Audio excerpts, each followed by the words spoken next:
এছাড়াও আচ্ছা মাইক্রো তো বলে দিচ্ছি, তাছাড়াও আর একটা আছে যেটা হচ্ছে আমরা বলেছিলাম যে বিশেষ করে গ্রুপ সি গ্রুপ ডি যারা মাইনে পরি পাচ্ছে না তাদের সংসার চালাতে খুবই অসুবিধে হচ্ছে, এবং কোর্টে যেহেতু কেসটা পেন্ডিং আছে, সাবজুডিস আছে, আমরা রিভিউ করেছি, অ্যাপ্লিকেশন করেছি রিভিউয়ে, যখন কেস হবে তখন মাননীয় আদালত যা আমাদের আদেশ দেবেন সেভাবেই আমরা করব, কিন্তু ততদিন এই সংসারগুলো কি করে চলবে।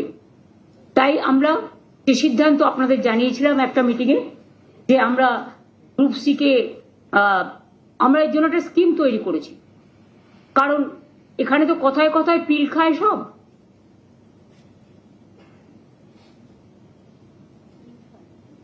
পিল খেয়ে মানুষকে কিল দেয়, বাংলায় ওয়ার্ড, আমি ইংরেজি ওয়ার্ড বলছি না। খেতে দেওয়ার ক্ষমতা নেই, কিল মারার গোসাই, প্রবাদ। কাজে গ্রুপ সি ও ডি দের জন্য বেতন অনিবার্য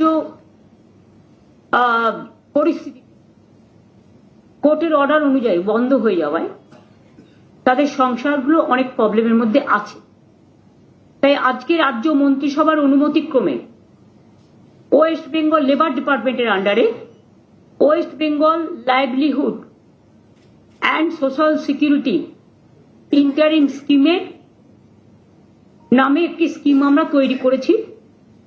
এর মাধ্যমে সিদ্ধান্ত হলো যে ওই গ্রুপ সি ও ডি কর্মচারীদের 1 এপ্রিল থেকে 2025 1 এপ্রিল থেকে মাসে যতক্ষণ পর্যন্ত কোনো সিদ্ধান্ত না হচ্ছে যথাক্রমে গ্রুপ সি 25,000 এবং গ্রুপ ডি 20,000 টাকা করে অনুদান দেওয়া হবে।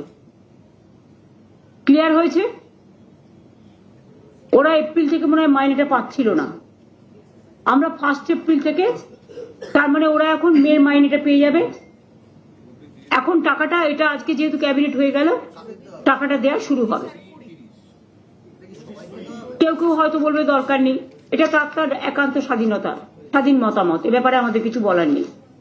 বাট আমরা ভেবেছি এবং ভেবে আজকে এই সিদ্ধান্তটা পলিসি করে নেওয়া হয়েছে।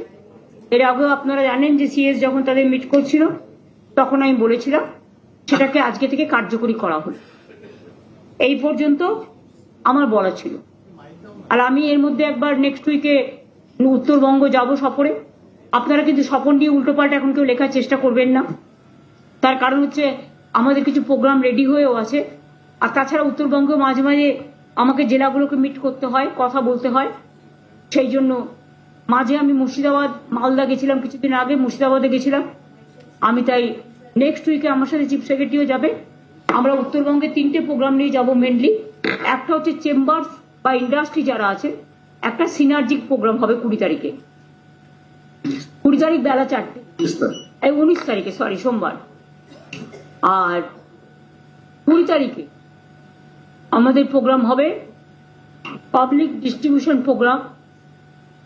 বানারহাটে হলে সবচেয়ে ভালো হতো, আলিপুরদুয়ার আর জলপাইগুড়ির মাঝখানে হতো, কিন্তু যেহেতু এখন বর্ষার দিন, এখন আপনি হেলিকপ্টার ইউজ করতেও পারবেন না, কারণ যে কোনো সময় ঝড় জল টর্নেডোগুলো হয় এই পরিস্থিতিতে। তাই আমরা আগে অনেকবার আমরা ওইসব জায়গায় প্রোগ্রাম করেছি, কিন্তু আমরা ওন্দলাবাড়িতে কখনো করিনি। তাই বানারহাট থেকে ওন্দলাবাড়িটা খুব কাছে হবে আলিপুরদুয়ার জেলা থেকে, এবং ওন্দলাবাড়িতেও জলপাইগুড়ি জেলার মধ্যেই পড়ছে। পাবলিক ডিস্ট্রিবিউশন একটা প্রোগ্রাম করবো 20 তারিখে। আর 21 তারিখে আমরা একটা নর্থ বেঙ্গলে উত্তরকন্যায় আমরা একটা বিশেষ করে উত্তরবঙ্গের 6টা জেলা নিয়ে, 6টা কেন, এখন তো হচ্ছে তোমার দার্জিলিং কালিম্পংকে নিয়ে 8টা হয়ে যাবে, তাই তো? দার্জিলিং তো আলাদা জেলা হয়ে গেছে, কালিম্পং আলাদা জেলা হয়ে গেছে। তাহলে কুচবিহার, জলপাইগুড়ি, আলিপুরদুয়ার, দার্জিলিং কালিম্পং এর পক্ষে থেকে জিটিএ থাকবে, জিটিএ চেয়ারম্যান এবং সেক্রেটারি থাকবে। আর উত্তর দিনাজপুর, দক্ষিণ দিনাজপুর এবং মালদা আমরা ভার্চুয়ালি করব, কারণ এই সময়টা সবার এলাকা ছেড়ে আসাটা ঠিক নয়। শিলিগুড়ি থেকে কুচবিহার বা আলিপুরদুয়ার বা জলপাইগুড়ি 2-2.5 ঘন্টার মধ্যে পৌঁছে যাওয়া যাবে। উত্তরকন্যা তো জলপাইগুড়ির মধ্যেই, শিলিগুড়িও কাছে। আর শুধু আলিপুরদুয়ারটা, কুচবিহারটাও এখন কাছে, এখন 2 ঘন্টার মধ্যে পৌঁছে যাওয়া যায়, কারণ হাসিমারার ওখান দিয়ে রাস্তা আছে, আলিপুরদুয়ারের ওখান দিয়ে রাস্তা আছে, কাছাকাছি হয়ে যায়। এখন রাস্তা ভালো করে দেওয়া হয়েছে। আর আলিপুরদুয়ার তো ন্যাচারালি ওখান থেকে খুব একটা বেশি দূর পড়ে না, কাজেই ওখানকার যারা রিপ্রেজেন্টেটিভ তাদের জানানো হবে। এটা অ্যাডমিনিস্ট্রেটিভ রিভিউ মিটিং মাঝে মাঝে আমরা করি, তাই এটা হবে। কাজে 3 দিনের প্রোগ্রাম আপনাদের আমি বললাম, 22 তারিখে আমরা ফিরে আসবো, কারণ আমার এখানে কাজ আছে। এই পর্যন্ত। বাদ বাকি ন্যাচারালি আপনারা অনেকেই বলছেন আমফানের মতো সাইক্লোন হতে পারে, এটা হতে পারে, ওটা হতে পারে, বাট সবটাই ঠিক নয়। আবার প্রাকৃতিক দুর্যোগ তো আমাদের হাতেও নেই, কাজে সব জায়গাটাই নজর রাখতে হয়। তাছাড়াও আমাদের কালকে একজনকে বর্ডার থেকে তুলে নিয়ে যাওয়া হয়েছে।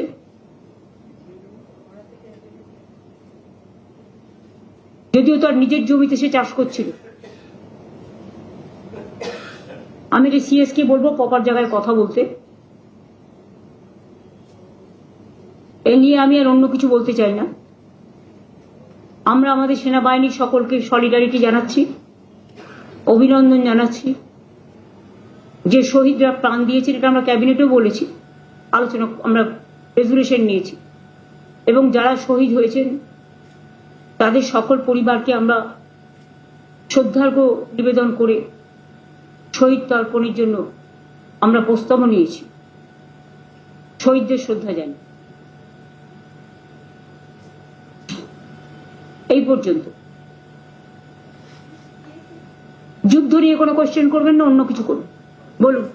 दीदी, बीएसएफ का जो जवान है बंगाल के हुगली डिस्ट्रिक्ट से, वो वापस आए हैं पाकिस्तान की कस्टडी से। आपने भी काफी बार बात की थी उनके परिवार वालों के साथ, क्या कहेंगे इस पर? देखिए, पूनम साहू जो हमारा बीएसएफ का जवान है, उसको बॉर्डर से ले गया था पाकिस्तान ने, जब हमारा ये कोयलगांव का बाद जो शुरू हुआ था। तो उसको बीबी का साथ, रजनी का साथ मेरे को 3-4 दफे बात हुआ, और हम लोग भी हमारा ओर से बहुत सारे कोशिश किया है। हमारा डीजी पुलिस भी और बीएसएफ का डीजी का साथ कंटिन्यूअस हम लोग टच में थे। तो मैंने परसों उनको बता दिया था, रजनी को, कि आपका हस्बैंड तबीयत ठीक है, अच्छा है, सुस्त है, लेकिन उसको जो मॉडलिटीज ऑफ ऑपरेंडी जो करना है रिलीज करने के लिए, उसको लिए थोड़ा टाइम वो लोग मांगा है। और परसों जो मीटिंग था, वो मीटिंग में मैं ये बात को रखने के लिए रिक्वेस्ट किया था। तो वो लोगों ने बात भी किया, और कल भी वो लोगों को बात हुआ। इसको ऑपरेंडी क्या होगा, इसके लिए तो प्रोसेस होता ही है, इसको तो टाइम देना चाहिए। तो आज सुबह में रिलीज हो गया, मैंने बहुत खुश, उसका परिवार भी खुश है, देशवासी भी खुश है। हमारा और भी अगर कोई रहे वो भी वापस आए, हम चाहते हैं। जब ऐसा कुछ होता है तो इसपे इसका सिस्टम ही है, वापस देते हैं, वापस लेते हैं। बंगाल में कोई पेट्रियोटिक रैली ऑर्गेनाइज की जाएगी, क्योंकि बहुत सारे स्टेट में अभी पेट्रियोटिक रैलीज की जा रही है। That our party is doing, yes, Saturday and Sunday from 3 o'clock to 5 o'clock. They will do. It is to give pay the solidarity to the Jawans, and number 2, condolences for the brave Jawans who sacrificed their life for the country, the motherland. उसका परिवार कोई है तो उसको घर में जाके भी उसको श्रद्धांजलि निवेदन करेंगे।